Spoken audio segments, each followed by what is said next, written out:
bapak-bapak, ibu-ibu, saudara-saudara kaum muslimin rahimakumullah. Pada pertemuan yang lalu sudah saya jelaskan bahwa hidup selalu berakhir dengan kematian. Apabila datang kematian menimpa seseorang, datanglah kiamat baginya.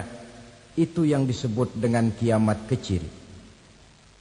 Hakikatnya mati adalah perpindahan dari kehidupan di dunia ini menuju kehidupan di alam barzakh. Menunggu kita di alam barzakh sampai datangnya saat kiamat. Entah 10 tahun, entah 100 tahun, entah 1000 tahun, hanya Allah saja yang maha tahu.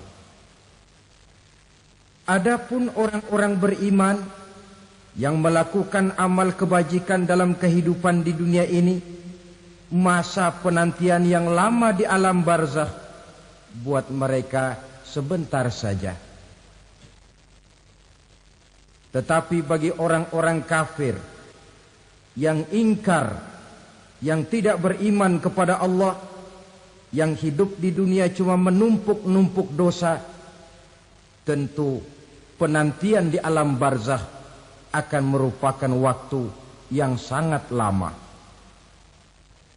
Bukankah dalam kehidupan kita waktu itu memang relatif? Contoh misalnya, bagi pemuda-pemudi yang sedang duduk asyik memadu cinta, waktu 4-5 jam saja rasanya cuma 4-5 menit. Tenggelam oleh keasikan. Tapi buat orang yang berbaring di rumah sakit, meratap di balik-balik apa itu tembok derita kata lagu, di balik dinding-dinding penjara, sehari bagai seminggu, seminggu rasa sebulan, sebulan boleh jadi rasa setahun. Penantian yang sangat lama. Kapan kiamat itu akan datang? Ini rahasia Allah. Jangankan kita yang orang awam, baginda Nabi sendiri tidak diberitahu oleh Allah kapan kiamat itu akan terjadi. Tetapi sungguh pun demikian, banyak hadis-hadis yang menjelaskan ciri atau tanda-tanda datangnya kiamat. Nah, kalau sudah bicara soal tanda, tanda kiamat itu ada 2. Pertama yang disebut alamatus sughra, tanda-tanda kecil. Ini waktunya masih ada tenggang. Ada yang dinamakan alamatul kubra, tanda-tanda besar. Artinya kiamat sudah diambang pintu.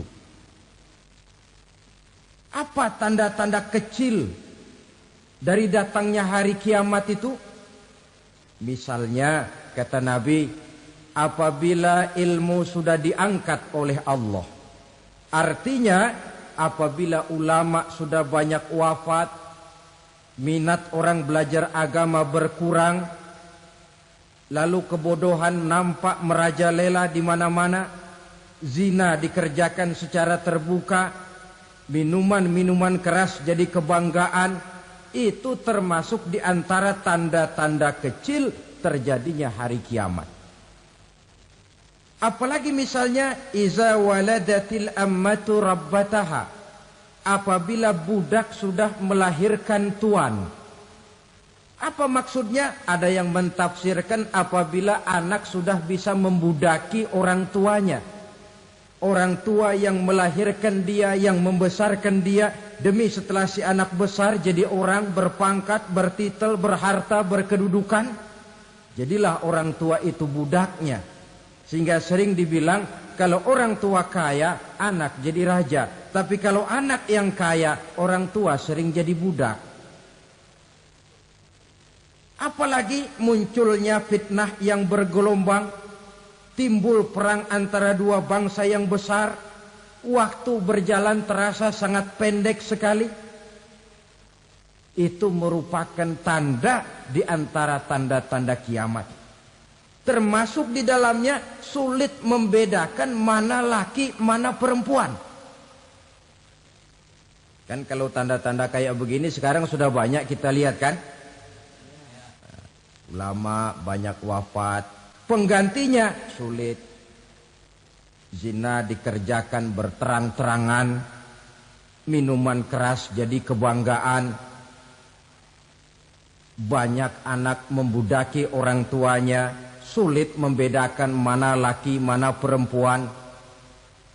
Kadang-kadang dari belakang kita lihat perempuan benar, begitu kita colek nengok jenggotan.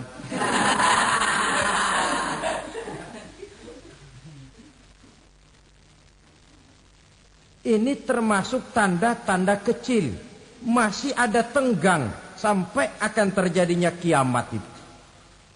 Nah, yang dimaksud dengan tanda-tanda besar, ini tanda besar artinya kiamat sudah di ambang pintu. Pertama, matahari terbit dari sebelah barat. Apabila matahari sudah terbit dari arah sebelah barat, tertutuplah sudah pintu taubat. Bersabda Nabi kita, la taqumus sa'atu hatta tatlu'a syamsu min maghribiha. Tidak akan datang hari kiamat sampai matahari terbit dari arah sebelah barat. Wa iza tala'at, manakala matahari telah terbit dari arah sebelah barat, wa ra'ahan nasu, manusia banyak menyaksikan itu, amanu ajma'un, mereka pun lalu beriman. Yang tadinya kafir, yang tadinya ingkar, yang tadinya membangkang, setelah melihat matahari terbit dari sebelah barat, buru-buru beriman, berlomba-lomba mengucap dua kalimat syahadat. Tapi apa yang terjadi? Kata Nabi, wadzalika hina la yanfa'u nafsan imanuha lam takun amanat min qabl. Hari itu adalah hari yang iman sudah tidak berguna lagi bagi seseorang apabila sebelumnya memang dia tidak pernah beriman. Au kasabat fi imaniha khaira, atau beriman tetapi tidak pernah melakukan kebajikan di dalam keimanannya itu. Hari yang sudah kasib, hari yang sudah terlambat, beriman tidak akan ada gunanya lagi. Ini pelajaran buat kita. Sebelum sang surya terbit dari sebelah barat, sebelum nafas sampai di tenggorokan, artinya pintu taubat masih terbuka. Kalau dua hal itu sudah terwujud, nafas sudah sampai di kerongkongan, atau matahari sudah terbit dari arah sebelah barat, tertutuplah sudah pintu taubat. Tak ada lagi gunanya pangkat, jabatan, harta, bahkan beriman pun dalam suasana macam itu. Too late, kata orang Kulon. Sudah terlambat. Matahari terbit dari arah sebelah barat. Itu tanda besar, artinya kiamat sudah di ambang pintu. Lalu apalagi tanda besar? Munculnya Dajjal. Dajjal artinya pendusta-pendusta yang menyesatkan manusia. Ada dua macam Dajjal, saudara. Ada Dajjal kecil. Ini Dajjal kelas teri. Kalau ini sejak zaman Rasulullah sudah ada itu. Tiap zaman ada. Di zaman Rasulullah misalnya ada yang bernama Aswad al-Unsi dari Yaman. Ada yang namanya Musailamah al-Kazzab dari Yamamah. Ada yang namanya Ibnu Sayyad dari Madinah. Ini Dajjal-Dajjal di zaman Rasul. Musailamatul Kazzab memproklamirkan diri jadi nabi dia. Di zaman Rasul masih hidup. Ini Dajjal zaman Nabi. Di zaman sahabat muncul Dajjal-Dajjal. Di zaman kita sekarang ini Dajjal-Dajjal pun gentayangan. dajjal kelas teri. Kerjanya mendustakan manusia, menyesatkan manusia, memalingkan manusia dari jalan yang benar dan diridhoi oleh Allah Subhanahu wa taala. Adapun yang merupakan tanda besar dari datangnya kiamat, dajjal kelas kakap. Pembohong-pembohong besar yang menyesatkan masyarakat manusia berpaling dari jalan Allah mengikuti jalan mereka. Apa sih ciri dajjal itu? Kata Nabi dalam hadis Bukhari Muslim, "Inna dajjala", sesungguhnya yang namanya dajjal itu yakhruju, satu saat akan muncul mendekati hari kiamat. Wa inna ma'ahu ma'an, si dajjal ini membawa air. Wa naran, dan juga membawa api. Dua simbol. Di tangan yang satu dia bawa air, di tangan yang satu dia bawa api. Wa ammal ladzi yarahu an-nasu ma'an fanarun, adapun yang orang banyak lihat air, hakikatnya adalah api. Yang dilihat api, hakikatnya adalah air. Oleh sebab itu, kalau api yang ditawarkan, ambillah air. Kalau air yang ditawarkan, pilihlah api. Maksudnya apa ini? Ini bahasa simbol, saudara-saudara. Dajjal bicaranya seolah-olah untuk kepentingan manusia. Menawarkan surga. Surga yang dia tawarkan hakikatnya neraka. Hai manusia, kalau kau mau bahagia, jangan dekat-dekat dengan agama. Sholat itu tidak efektif dan efisien, tidak produktif dari segi ekonomi itu. Menghadiri majelis taklim cuma buang-buang waktu. Tahajud, tasbih, tahlil, baca Quran, apa itu? Pekerjaan mubazir saja. Hidup ini cuma sekali, masa yang cuma sekali, manfaatkan dengan sebaik-baiknya. Mumpung, dibawanya sifat mumpung tetapi dalam pengertian yang sangat negatif. Bicaranya seolah-olah untuk kepentingan manusia, tetapi sebenarnya menjerumuskan manusia. Menawarkan air, tapi sebenarnya api. Menawarkan api, tapi hakikatnya air. Buat apa kamu sholat? Buat apa kamu bayar zakat? Buat apa kamu puasa? Surga yang dicanangkan Dajjal, hakikatnya neraka. Neraka yang digambarkan Dajjal, pada dasarnya adalah surga. Jadi memutarbalikkan fakta itu kerjaan Dajjal. Yang hak jadi batil, yang batil dibilang hak, yang benar jadi salah, yang salah malah jadi benar. Tuntunan disuruh jadi tontonan, tontonan malah menjadi tuntunan. Itu pekerjaan Dajjal profesinya. Zamannya Nabi Adam, Dajjalnya kan iblis. Betul? Betul. Apa sih gang kerayuan iblis itu? Allah setelah menciptakan Nabi Adam kan bilang, Adam, kau dan istrimu Hawa tinggal di surga ini. Seluruh fasilitas yang ada di surga persilahkan kau nikmati. Satu yang tidak boleh, jangan coba-coba dekati pohon khuldi. Dekat saja jangan, apalagi sampai memetiknya. Datang Dajjal yang namanya iblis ini. Adam, kamu tahu nggak kenapa tidak boleh makan buah khuldi? Ya nggak tahu, pokoknya saya dilarang. Bodoh kamu Dam. Khuldun artinya kekal. Kalau kamu makan itu buah, kau akan kekal di surga buat selamanya. Allah tidak kepengen, maka dilarang kamu makan buah khuldi. Kalau kau ingin kekal di surga Adam, makan saja. Saya bicara begini ini untuk kepentingan kamu Adam. Ini kan ciri-ciri Dajjal. Bicaranya sih seolah-olah untuk kepentingan Nabi Adam, hakikat sebenarnya menjerumuskan Nabi Adam supaya ingkar dan melanggar larangan dari Allah Subhanahu wa ta'ala. Jadi setelah muncul Dajjal, timbul kekacauan-kekacauan di masyarakat. Banyak yang terpengaruh, terpedaya dan terpesona.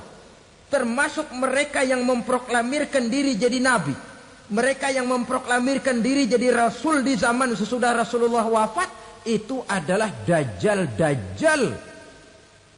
Maka saya ingatkan, kalau di zaman kita sekarang ini ada orang ngaku jadi nabi, ada orang ngaku jadi rasul, biar bahasa Arabnya kental, Quran hafal, hadis ribuan hadis hafal, biar pakai serban sampai menyengser ke tanah, bahasa Arabnya fasih, tapi dia mengaku jadi nabi, jadi rasul, kita umat Islam wajib tidak percaya. Wajib untuk tidak percaya. Itulah dajjal-dajjal zaman kita sekarang ini. Tidak mustahil mereka datang mempengaruhi orang awam supaya berpaling dari Rasulullah, mengikuti mereka. Nah, di akhir zaman nanti, mendekati hari kiamat, dajjal ini muncul, dajjal kelas kakap, menyesatkan masyarakat manusia untuk berpaling dari Islam, mengikuti seruan mereka. Apalagi di antara datangnya kiamat itu, tanda yang besar itu, turunnya Nabiullah Isa Al-Masih, putra Maryam. Menurut berbagai hadis yang sahih, Nabi Isa Al-Masih nanti akan turun lagi. Tidak membawa risalah yang baru, tapi meluruskan risalah Islam ini yang telah banyak ditinggalkan oleh masyarakat. Bahkan ada hadis menjelaskan beliau akan membunuh Nabi, mematahkan kayu-kayu salib, lalu melaksanakan haji dan umrah mengikuti syariat Nabi Muhammad, bukan membawa agama baru.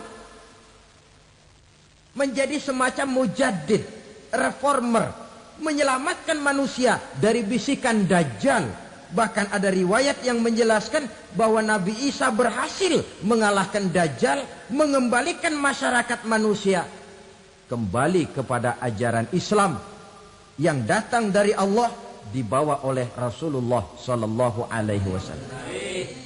Dengan kata lain, turunnya Nabi Isa bukan sebagai nabi dan rasul baru, tetapi mengikuti syariat Nabi kita Muhammad sallallahu alaihi wasallam. Saudara hadirin, ibu-ibu hadirat yang saya hormati, kemudian apalagi di antara tanda-tanda besar akan datangnya kiamat itu? Keluarnya asap atau awan. Kata Nabi, inna min asratis sa'ah dukhanan yamla'u ma bainal masyriqi wal maghrib. Di antara tanda-tanda kiamat, munculnya awan antara langit dan bumi. Ini pun diperkuat dalam surah Ad-Dukhan ayat 10. Fartaqib yauma ta'tis sama' bidukhanin mubin fayughshan nas hadza azabun alim. Bagi orang-orang yang beriman, mereka biasa-biasa saja. Tapi bagi orang kufur, datangnya asap dan awan ini merupakan azab yang kelewat pedih. Barangkali sedikit mendekati gambaran tentang azab yang pedih ini, saya ingatkan alam pikiran kita kepada peristiwa yang belum lama terjadi. Pernah dengar berita bocornya reaktor nuklir di Chernobyl, Uni Soviet? Pernah dengar? Nah, bocornya reaktor nuklir di Chernobyl yang mengakibatkan ratusan bahkan sangat mungkin ribuan nyawa. Cuma satu reaktor. Bagaimana kalau seluruh cadangan nuklir yang dimiliki oleh para negara adik kuasa ini diledakkan? Bahkan yang konon menurut catatan, cadangan nuklir yang dimiliki bersama oleh Amerika dan Rusia sekarang ini sudah sanggup memusnahkan 6 miliar manusia. 1,5 kali lebih banyak dari jumlah manusia yang nongkrong di permukaan bumi ini. Saudara-saudara hadirin yang saya hormati, lalu saat mendekati hari kiamat, apalagi tandanya? Setelah Nabi Isa wafat, Pada saat turunnya yang kedua kali, lalu Allah meniupkan angin sejuk. Semua orang-orang beriman, orang-orang baik wafat. Sehingga penghuni bumi ini cuma tinggal lagi terdiri dari orang-orang kafir. Tidak ada lagi di bumi ini yang bisa mengucapkan Allah. Sehingga dalam hadis qudsi itu ada keterangan, Innallaha azza wa jalla yaqulu li Israfil. Allah pernah pesan kepada malaikat Israfil. Kata Allah, Israfil, Iza sami'ta qailan yaqul Allah, Allah, fa akhirin nafah 40 sanatan ikraman liqailiha. Hai Israfil, apabila kau dengar di permukaan bumi masih banyak orang yang mengucapkan Allah, Allah, maka tunda sangkakala kiamat itu 40 tahun. Untuk apa? Ikraman liqailiha, menghormati orang yang mengucapkan Allah, Allah itu. Wah, jadi karena sekarang masih banyak yang mengucapkan Allah, besar hatilah kita, masih jauh kiamat itu. Tapi jangan lupa, kiamat pribadi, kiamat kecil itu yang gak kita sangka-sangka. Ajal datang mencabut nyawa, itu kiamat pribadi. Dan itu yang pasti kita hadapi. Dan itu yang membuat kita tidak boleh bersikap main-main di dalam kehidupan sekarang ini. Saudara hadirin yang saya hormati, tidak ada lagi orang-orang muslim. Seluruh penduduk dunia ini kafir. Lalu terciptalah struktur sosial yang berlandaskan prinsip hidup semau gue. Bakal terjadilah prinsip di mana yang kaya menyantap yang miskin, yang kuat menindas yang lemah. Hidup sudah bagaikan di rimba belantara. Berlaku hukum rimba. Siapa yang kuat dia yang menang. Siapa yang lemah menjadi mangsa.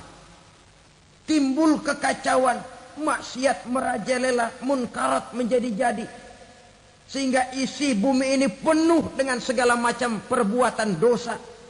Tidak ada perlunya lagi alam diperpanjang temponya. Datang saat yang sudah dijanjikan oleh Allah Azza wa Jalla, maka terjadilah yang disebut kiamat kubra, kiamat besar, kiamat ancur-ancuran. Bagaimana kejadian ini dimulai? Dalam surah Az-Zumar ayat 68, Allah Subhanahu wa taala berfirman, "Wa nufikha fis-suri fasa'iqa man fis samawati wa man fil ardi illa man sya'allahu." Maka manakala ditiuplah sangkakala, terkejutlah seluruh yang ada di langit dan seluruh yang ada di bumi. Bila saat kiamat datang, Allah perintah malaikat Israfil, Israfil, tiup sangkakalamu. Ditiuplah sangkakala oleh malaikat Israfil. Yang akibat daripada tiupan itu, seluruh yang ada di langit, seluruh yang ada di permukaan bumi terkejut. Yang ada di langit siapa? Malaikat kan. Bayangin aja kalau malaikat kaget, apalagi kita. Terkejut seluruh makhluk yang ada di bumi, yang ada di langit mendengar suara sangkakala itu. Bunyinya tidak sanggup kita bayangkan dahsyatnya. Ledakan nuklir, ledakan neutron, belum apa-apa ketimbang bunyi sangkakala malaikat Israfil ini. Nah, lalu mendengar bunyi sangkakala ini, gemparlah makhluk, kacaulah alam. Bumi gempa, planet-planet bertabrakan, gunung meletus, air laut tumpah ke darat, angin topan bertiup, halilintar menyambar. Lalu semua yang bernama hidup mati total. Mati bareng tanpa persiapan. La haula wa la quwata illa billah. Saya kadang-kadang dalam tafakur bermohon, ya Allah, mudah-mudahan saya enggak nemuin kiamat beneran. Ngeri. Tidak bisa kita bayangkan macam apa suasana seperti itu. Allah saja banyak memberikan gambaran, misalnya Al-Qari'ah, wa mal Qari'ah, wa ma adraka mal Qari'ah. Kejadian yang menggemparkan. Tahukah kamu apa kejadian yang menggemparkan itu? Yauma yakunun nasu kal farasil mabsus wa takunul jibalu kal ihnil manfus. Pada saat itu manusia berterbangan bagai kupu-kupu. Gunung berterbangan seperti kapas ditiup angin. Gunung saja macam kapas, konon lagi manusia. Kematian total, mulai semut sampai gajah mati. Jin mati, iblis mati, malaikat mati. Malaikat saja mati. Saudara hadirin yang saya hormati, kematian total yang tanpa persiapan. Orang bilang, Pak, kalau mati bareng begitu yang repot malaikat maut dong ya. Cabut sana, cabut sini. Itu kalau menurut logika kita. Mestinya begitu menurut logika. Tapi logika juga yang nggak perlu serepot itu. Sebab untuk mematikan listrik di wilayah DKI, di wilayah Jakarta, nggak perlu tiap rumah didatengin, matiin, ya lama. Cukup dari kantor pusatnya saja PLN tekan satu tombol, gelaplah seluruh Jakarta. Saudara hadirin yang saya hormati, kematian total. Lalu setelah kematian total, planet-planet juga mati, dalam arti tidak bergerak dan beredar. Angin mati, dalam arti tidak bertiup. Air mati, dalam arti tidak ada riak gelombang. Pokoknya semua mati. Kullu nafsin za'iqatul maut. Semua yang bernafas mati. Dalam ayat lain, kullu man 'alaiha fan. Semua yang ada di permukaan bumi fana. Yang kekal cuma Allah Subhanahu wa ta'ala. Yang paling belakang mati, malaikat maut dan malaikat Israfil. Tapi mati juga sesuai dengan janji Allah. 40 lamanya. Tidak dijelaskan oleh Abi Hurairah 40 jam, apa 40 hari, apa 40 tahun. Hadis cuma menyebutkan 40 saja. Sunyi alam. Yang tinggal cuma Allah saja lagi. Ketika itu Allah berseru-seru, katanya, limanil mulkul yauma. Siapa para penguasa hari ini? Mana itu raja-raja dan penguasa yang dulu mengaku jadi Tuhan? Fir'aun. Mana Fir'aun sekarang? Yang dulu jadi raja, merasa berhasil, sombong, lalu tidak mau turun-turun dari kekuasaannya, sampai kepada puncak kekurang ajarannya mengangkat diri jadi Tuhan. Mana itu Fir'aun? Namrus. Mana sekarang Namrus? La ilaha illa ana. Ternyata tidak ada Tuhan lain selain daripada aku, kata Allah. Proses kemudian, saudara-saudara, turunlah hujan dari langit. 40 lamanya hujan itu. Tidak jelas juga 40 jam apa 40 hari. Setelah air turun membasahi, datanglah tiupan sangkakala yang kedua. Semua yang bernama mati bangkit dari kuburnya masing-masing. Ini yang disebut Yaumul Ba'thi, hari kebangkitan. Allahu Akbar. pada saat kita bangkit dari kubur kita masing-masing, kumpul di padang mahsyar namanya. Bayangin aja, saya sendiri nggak sanggup bayangin. Manusia sejak zaman Adam sampai zaman kiamat kumpul bareng di tempat sama. Berapa banyaknya itu?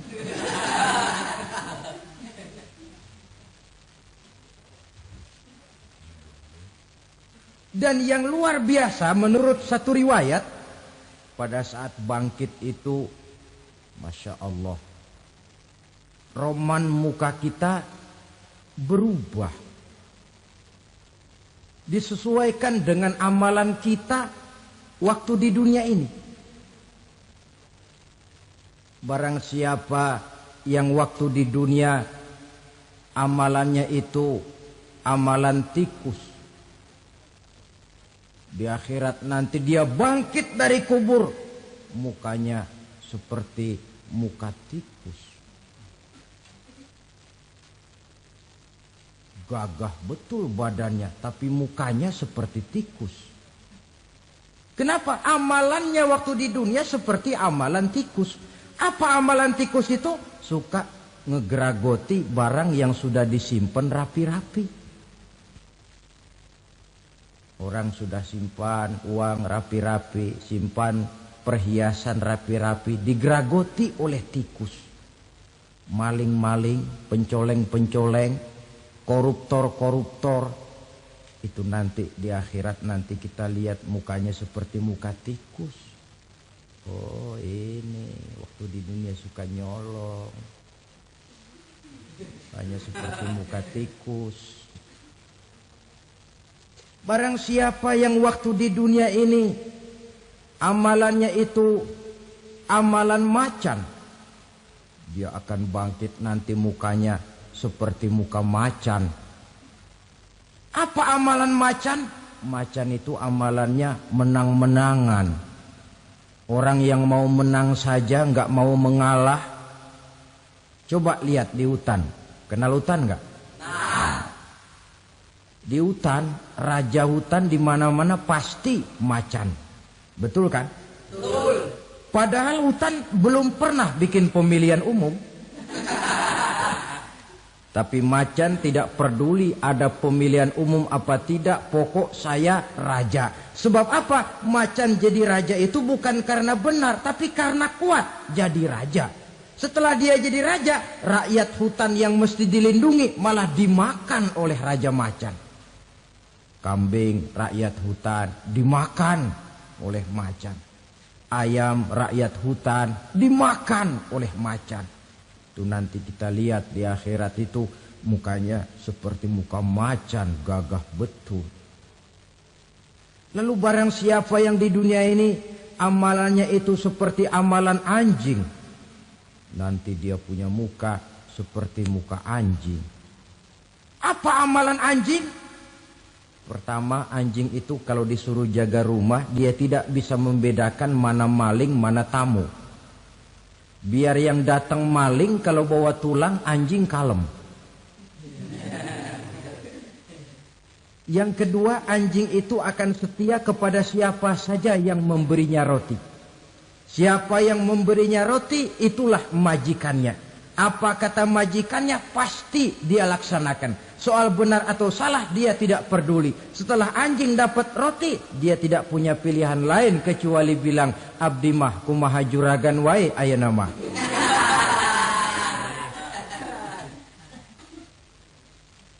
Saudara hadirin yang saya hormati, berkumpul di padang mahsyar, tiap orang sibuk dengan persoalannya masing-masing. Matahari waktu itu didekatkan oleh Allah. Panas luar biasa. Ada yang saking panasnya itu mencucurkan peluh keringat sampai sebatas mata kakinya. Ada yang keringatnya sampai sedengkulnya. Ada yang keringatnya sampai sepusatnya. Ada yang keringatnya mengalir sampai sebahunya. Ada yang kelelap oleh keringatnya sendiri. Sementara orang di sampingnya nggak apa-apa. bergantung lagi amalan dia waktu di dunia ini.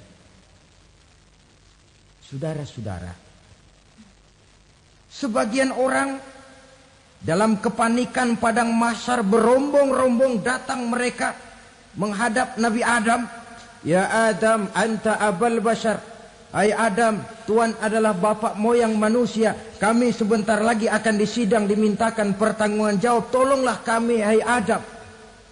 Kata Nabi Adam, jangankan nolongin sampean, saya sendiri tanggung jawab di hadapan Allah ketika dulu tidak boleh makan khuldi, saya serobot. Sudahlah, urus diri masing-masing saja, nafsi. Begitu kata Nabi Nuh, begitu kata Nabi Ibrahim. Tiap orang bertanggung jawab sendiri-sendiri. Ketika itulah saudara-saudara, nikmatnya menjadi umat Nabi besar Muhammad sallallahu alaihi wasallam. Sebab apa? Walaupun menurut abjad kita ini umat paling belakang, paling belakang kita ini toh, karena Nabi Muhammad adalah Nabi akhir, tapi akan dihisap lebih dulu, lewat di atas sirat lebih dulu, masuk surga lebih dahulu ketimbang umat-umat belakangan. Ketika Rasul mendekati ajal, beliau tanyakan itu kepada malaikat Jibril. Malaikat Jibril berkata, Muhammad jangan khawatir, Allah sudah berjanji, inni haramtul jannata ala sairil anbiya hatta tadkhulaha anta wa haramtuha ala sairil umami hatta tadkhulaha ummatuka. Surga aku haramkan buat seluruh nabi kecuali kalau engkau Muhammad sudah masuk ke dalamnya, dan surga aku haramkan buat seluruh umat kecuali kalau umatmu Muhammad sudah masuk ke dalamnya. Logikanya, walaupun menurut abjad kita umat paling belakang, bakal dihisap paling dulu, lewat di atas sirat paling dulu, masuk surga paling dulu, kalau mampir ke neraka juga paling dulu. Ya resiko.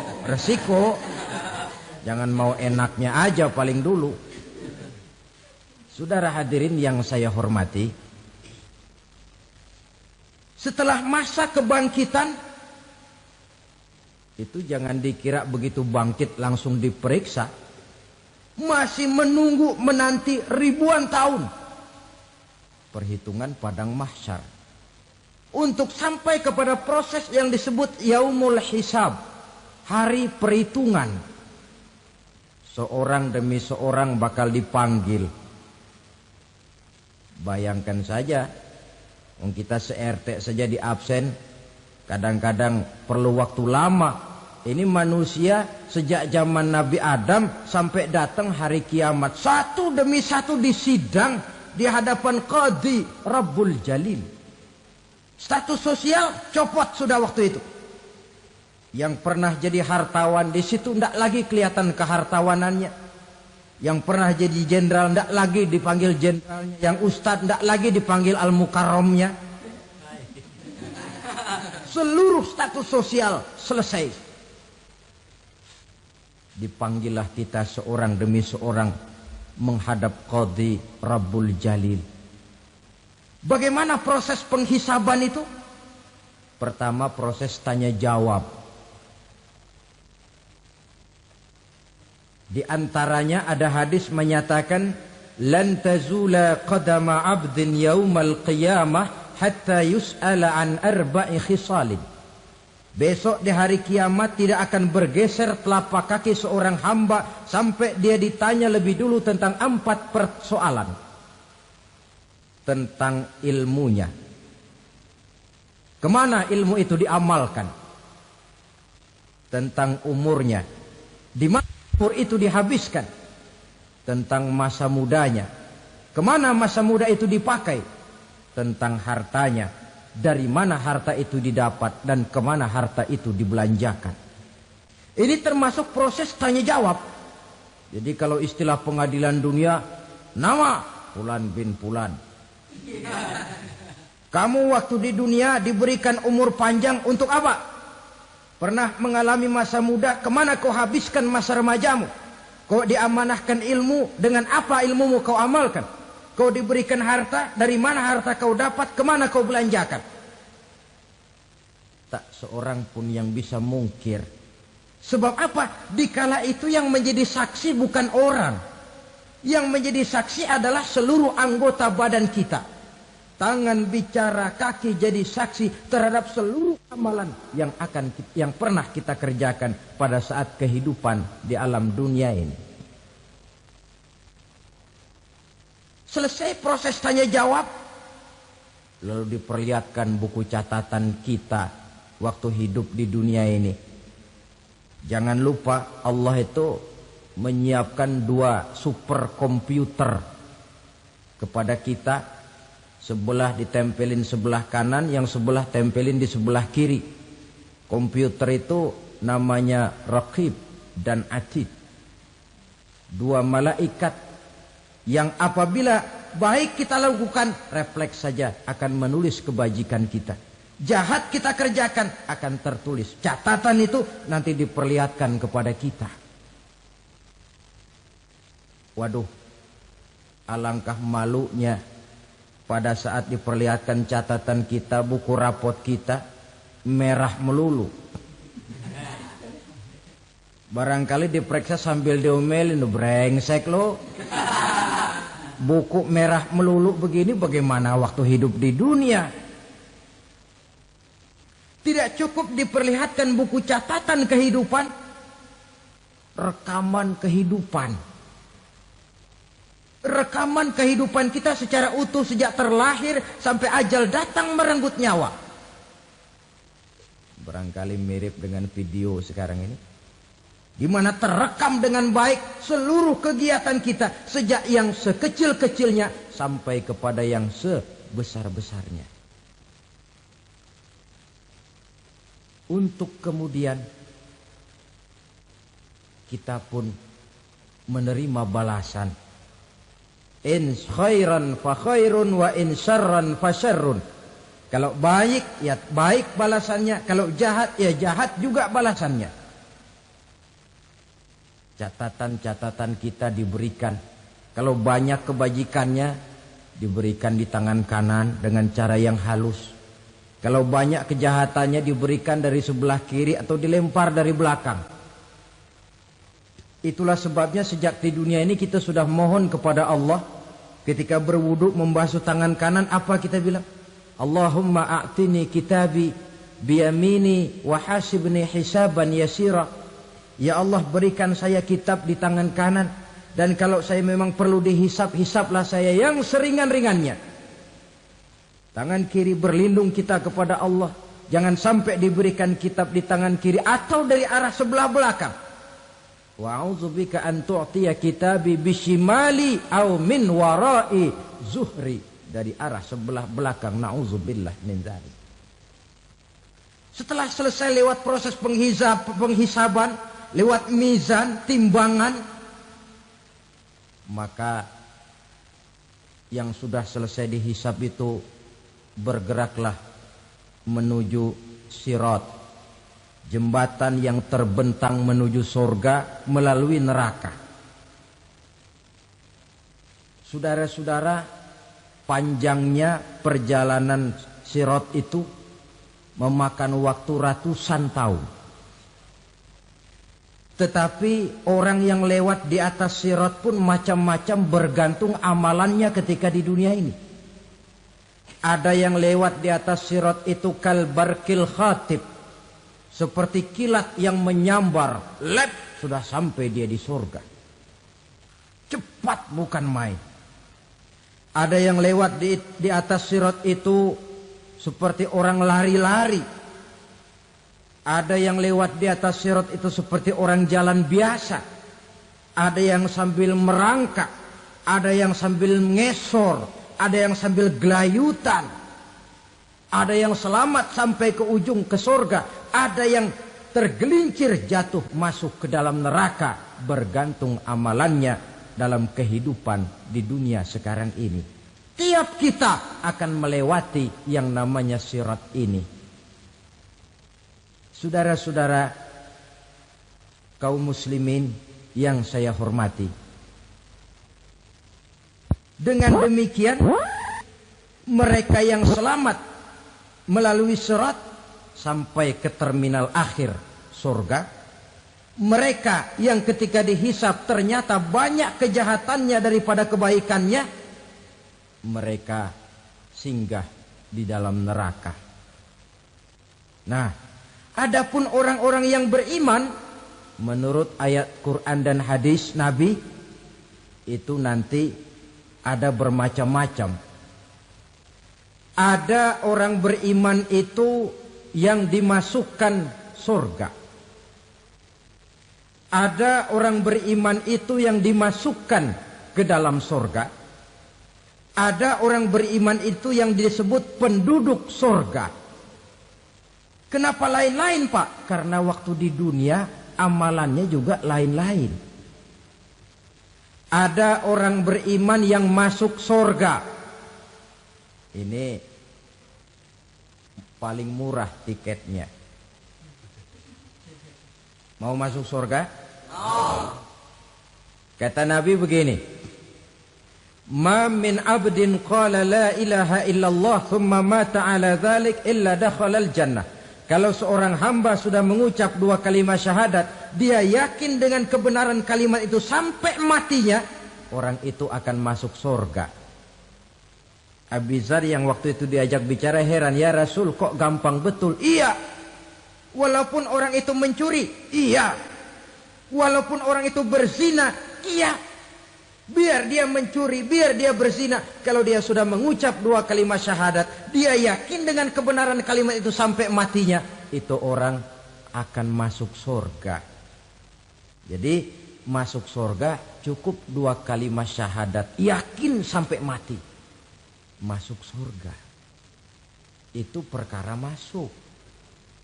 Tapi kalau pertanyaannya diterusin, masuknya kapan, Pak?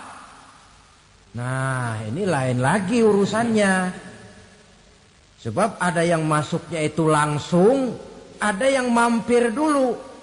Di sana tempat cuma dua. Kalau tidak surga, neraka. Mau ke surga, tapi mampir dulu. Yang mampirnya jelas di neraka. Kenapa? Dalam hadis qudsi ada riwayat. Nanti itu di akhirat, setelah Allah selesai mengatur penduduk surga masuk surga, yang neraka masuk neraka, Allah berkata kepada malaikat Malik, malaikat Malik, labaik ya Allah. Itu bajingan-bajingan tengik, manusia-manusia durjana, yang waktu di dunia tidak mau sujud, jauh dari ulama, gemar melakukan yang munkarat dan maksiat, hidup di tengah masyarakat selalu jadi bibit keonaran, kufur, sudah masuk neraka semua. Sudah ya Allah. Nah, kalau sudah, coba sekarang kamu masuk, Malik. Saya, iya, masuk neraka. Mau apa ya Allah? Kata Allah, akhriju minan nar man kana fi qalbihi misqala habbatin min khardalin min iman. Kau masuk neraka, cari di dalam neraka orang-orang yang ada imannya walaupun kecil sebesar biji zarah, angkat mereka keluar. Masuk malaikat Malik ke neraka, cari orang yang ada imannya, korek-korek. Ya repot, udah pada gosong. Yang ada imannya diangkat ke atas, yang ada imannya diangkat ke atas. Lalu dimandikan di Nahrul Hayat, namanya sungai kehidupan di akhirat nanti. Cakep lagi rupanya, bersih lagi wajahnya, apel di hadapan Allah. Kata Allah, bagaimana mas? Kapok enggak sampean? Kapok ya Allah. Nah, kalau kapok, idhab fadkhulil jannah. Pergi, masuk surga sana. Berangkat mereka ke surga. Ketemu sama teman-temannya yang udah sampai lebih dulu, yang enggak pakai mampir lagi. Terjadi dialog. Kata teman-temannya yang udah pada nyampe duluan, mas, iya, emang baru sampai? Saya baru sampai. Memang mampir di mana dulu mas? Kita sudah lama sampai di surga.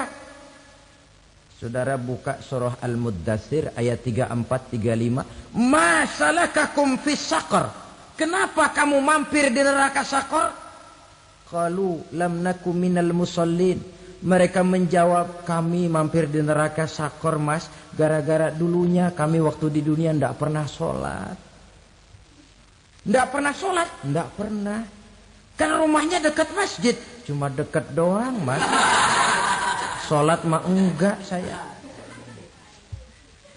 Enggak pernah ngasih makan fakir miskin. Enggak pernah hadir di majelis taklim. Pendeknya enggak pernah melakukan kebajikan. Maka saya pun mampir di neraka Sakor. Untung betul saya punya iman mas sedikit. Waktu hidup di dunia dulu saya pernah mengucap 2 kalimat syahadat. Sekali-kalinya waktu mau kawin. Masya Allah.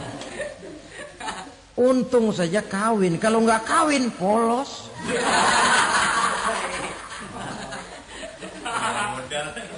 Itu juga pengulu sudah setengah mati ngajarin. Asyhadu alla, asyaduaan, asyaduaan.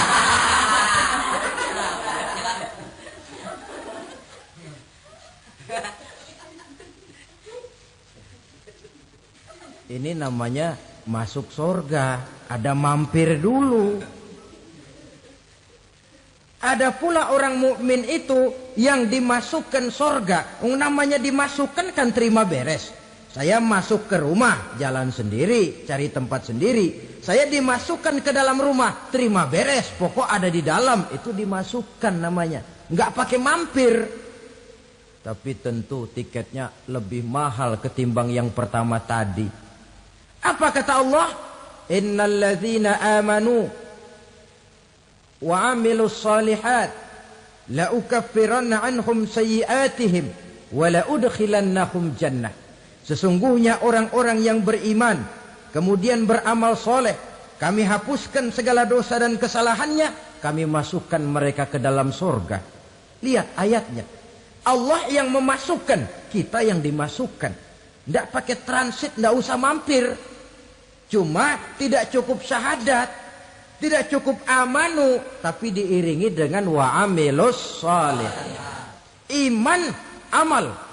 Tidak cukup syahadat, lalu dibuktikan dia sholat, dia zakat, puasa, lalu dia melakukan berbagai macam kebajikan. Ini yang menyebabkan dia tidak pakai mampir di tempat yang bernama Sakor. Lalu ada pula orang mukmin itu yang disebut penduduk sorga. Wah, ini sudah VIP ini. Ashabul jannah, penduduk sorga. Siapa mereka? Kata Allah, innal ladzina amanu summa istaqamu fala khaufun 'alaihim wala hum yahzanun ulaika ashabul jannah hum fiha khalidun.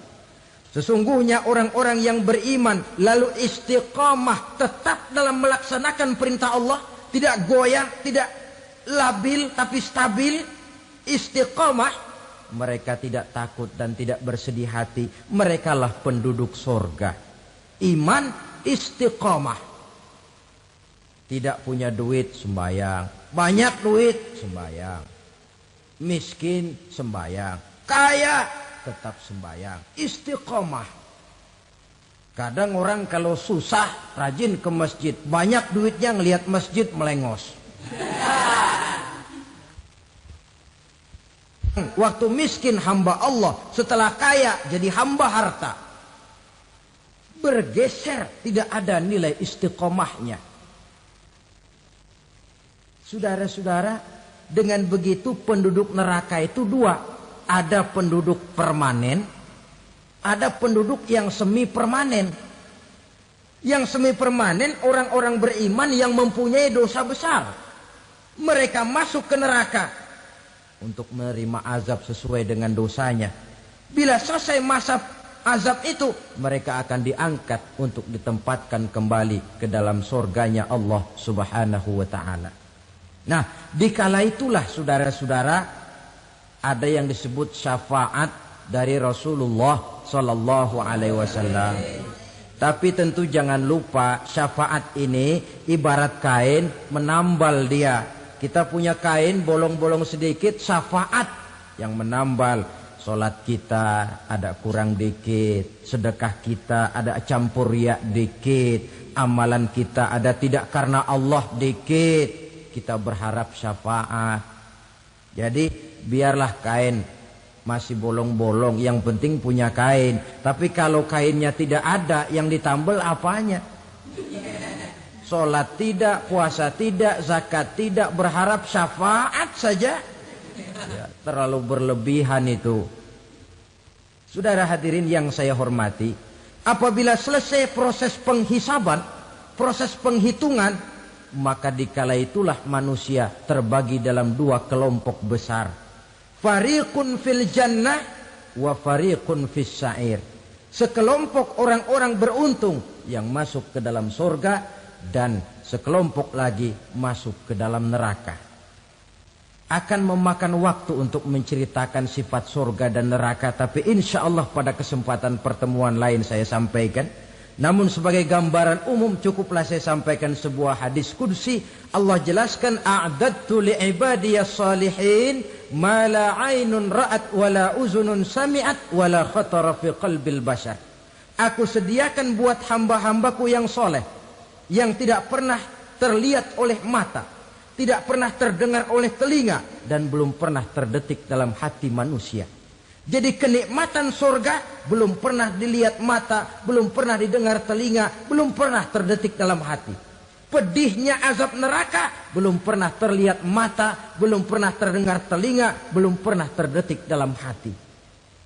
Saudara hadirin yang saya hormati, oleh karena itu sebagai uraian akhir daripada kiamat ini, marilah sama-sama kita memanfaatkan hidup dengan sebaik-baiknya, supaya jangan timbul penyesalan di hari kemudian nanti. Mudah-mudahan kita seluruhnya diselamatkan Allah dari azab neraka dan mendapat surga dan ridhonya. Sekian dan demikianlah pertemuan kita kali ini. Terima kasih banyak atas segala perhatian. Mohon maaf atas segala kekurangan. Usikum wa nafsi bitaqwallah. Wassalamualaikum warahmatullahi. Ada buka satu Bu.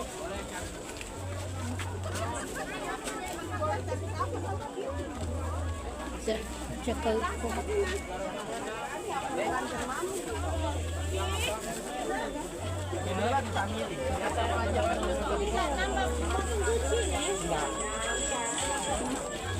Acet.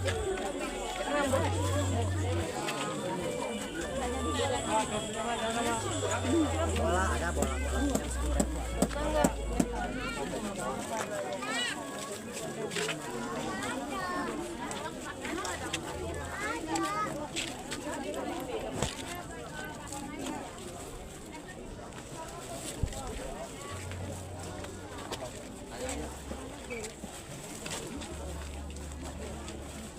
Ya, aku tahu tadi beli 5.000 lagi. Jadilah puluh ndek dengan sumbang. Makanya beli. Jadilah puluh serakal 10 bukan. Sudah disimpan ke duitnya tuh.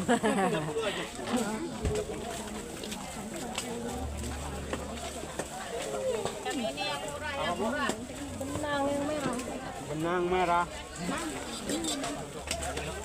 Habis. Merah ini. Kayak gini. Nih. Berapa? Pink. 3.000-an. 2.000. Hah? 2.000 yang kecil masalah. Kecil apa? Kecil. Kecil aja. Itu enggak ada merah. Gula habis lagi. Nah, segede ini nih 2.000. Di mendikat rambutnya. Di sana. Di sana.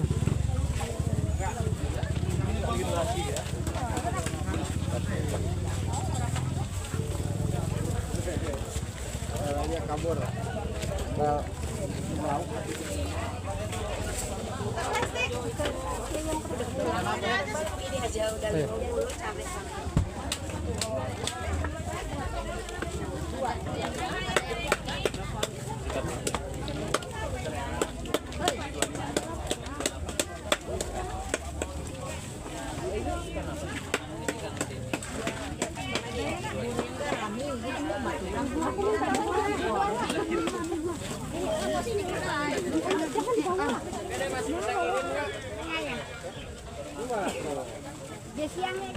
Oh, menangnya renteng.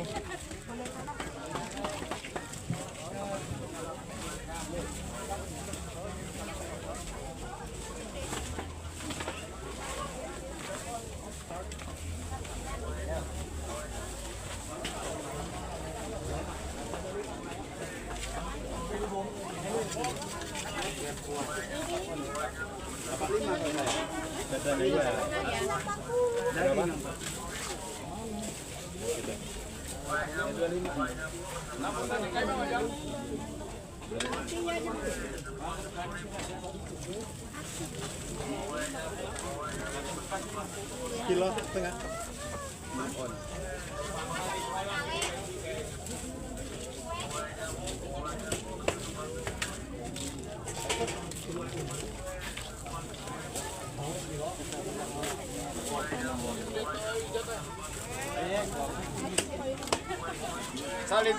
Salin tuh naon sih?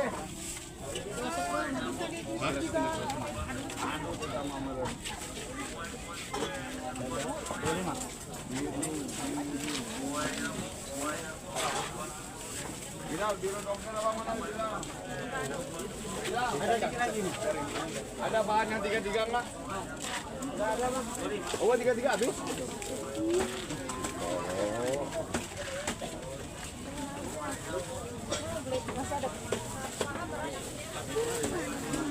Kilo 2 kan kilo. Enggak ada habis. Habis apa? 25.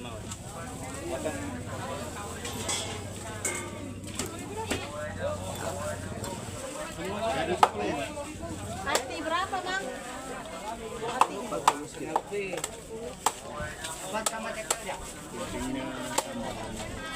Ayamnya atau mas tengah? Iya, dapat lagi.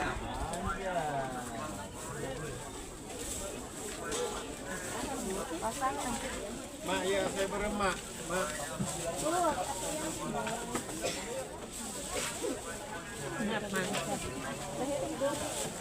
Kasih ya.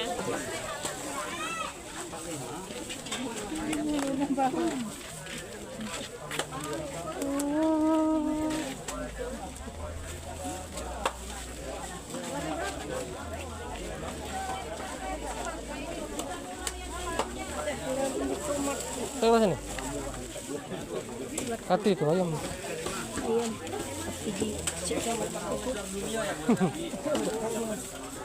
Pas megir gini.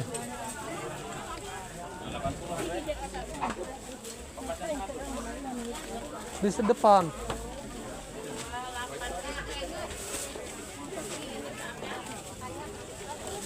Alhamdulillah.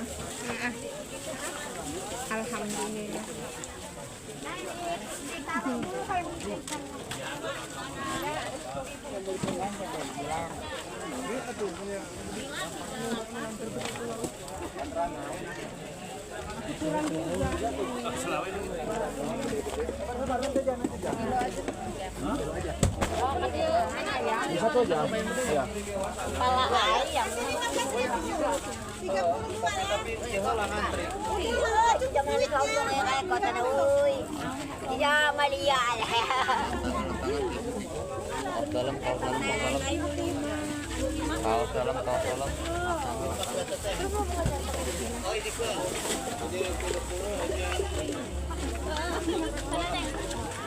Sama. Gimana di kedua bisa kan? Sini, kena orang.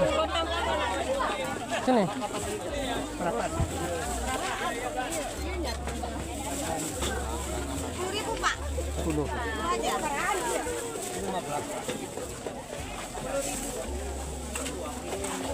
Marjan. Dia marjan kan. Dia bisa marjan. 30. Nggak boleh.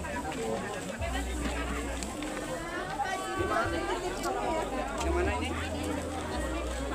Di Badausen banyak sirup tadi.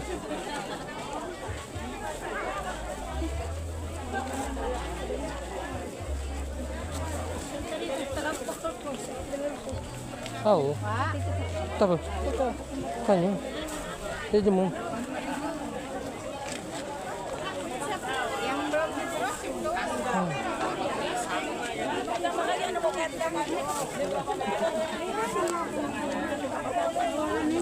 Mana wow? Kalau nyari ke belakang mana? Belum lanjut.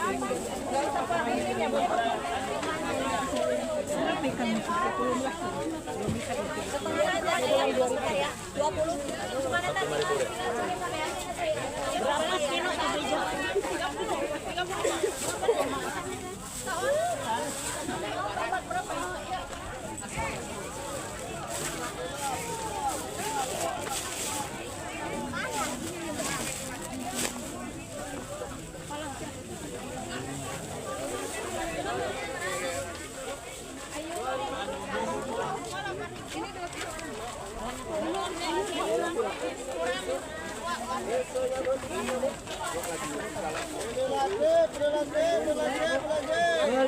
Dua 15. Tisunya Bu.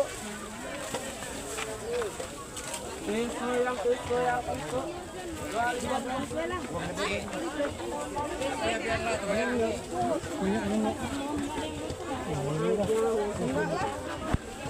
Mak,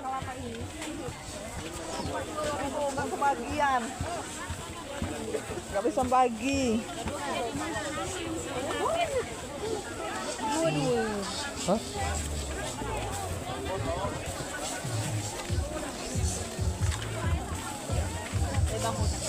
Di Badosen tuh banyak pilihan.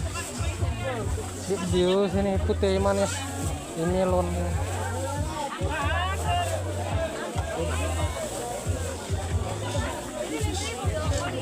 Ini lap kro, ini lap liwa, lap.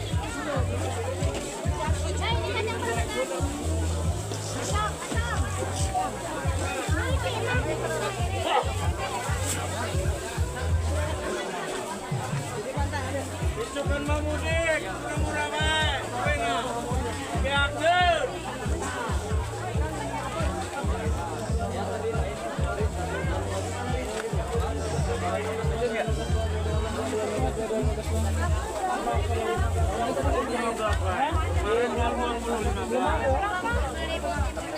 Ada kasih yang itu, kosong itu.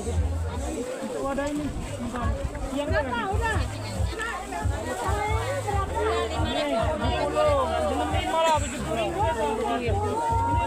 Udah, cakep lagi.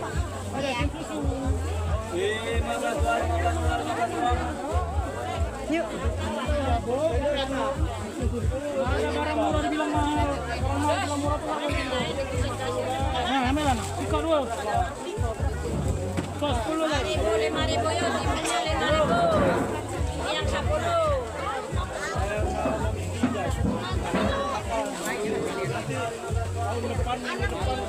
Kalau dia basi yang penambu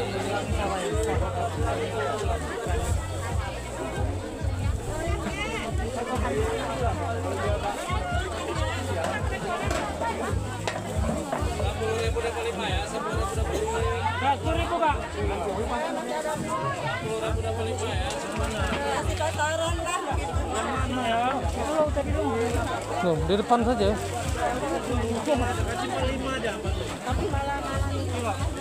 Udah. Aku libur hari ini ada dalam. Taman kayak sakit gigi. Dulu lah.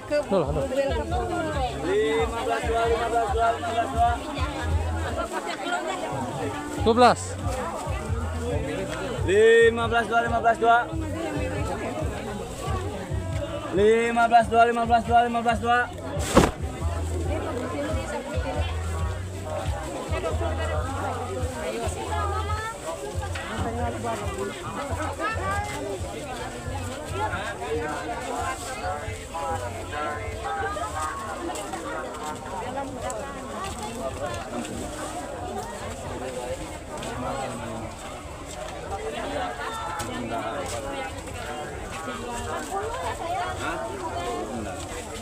bayar 50 dah.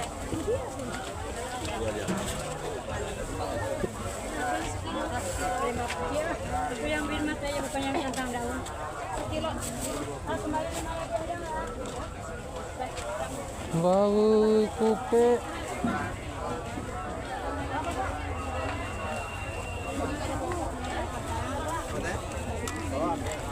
Gua beli maju sih, enggak dulu. Itu apanya?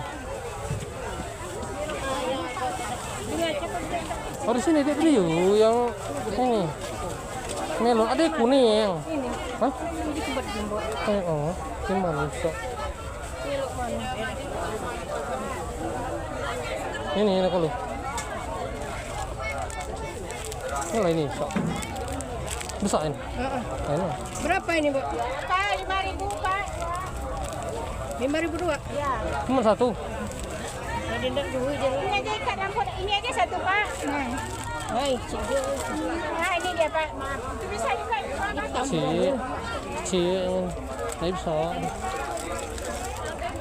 Aduh, di lain lagi dia. Dia sebut lah. Bukan kalau ada di model lain.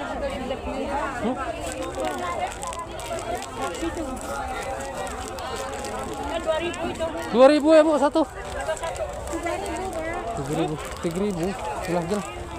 Jelas 3.000. Nah, susu ada susu ini. Dia pula. Bisa di sini. Ini dia nah. Ini duit kamu kemana saja kalau susu tuh. Nah, Bu. Kalau bisa nih, nggak ada mau kecil aja, Pak. 3.000 adanya.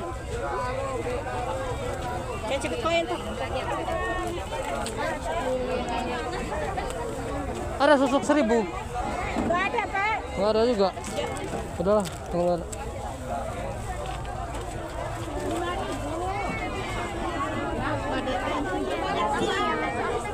Masuk ke warung dalam sini. Hah? Penuh pala. Penuh. Belum beli satu. Penuh. 320 di obrak. Suasana lebaran.